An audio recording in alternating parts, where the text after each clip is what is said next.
Hello everyone, this is me, Ria. নায়ক শরীফুল রাজ, নায়িকা স্বস্তিকা মুখার্জি জুটিবদ্ধ হয়ে কাজ করতে যাচ্ছেন আলতা বানু কখনো জোছনা দেখেনি। আগামী জুলাই মাসের মাঝামাঝিতে ছবির শুটিং শুরুর কথা। খবরটি নিশ্চিত করে ছবির পরিচালক হিমু আকরাম বলেন, রাজ ও স্বস্তিকাকে নিয়ে ছবিটি করতে যাচ্ছি। দুজনের সঙ্গেই চুক্তি স্বাক্ষর করেছি। দুজনের লুক সেটও শেষ হয়েছে।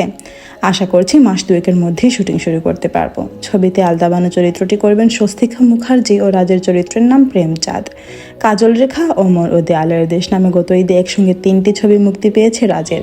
ছবিগুলো এখনও দেশ বিদেশের বিভিন্ন প্রেক্ষাগৃহে প্রদর্শিত হচ্ছে। এরই মধ্যে এলো তার নতুন ছবির খবর। গত বছরের জুন মাসে ছবিতে চুক্তি স্বাক্ষর করেন ভারতের নায়িকা স্বস্তিকা।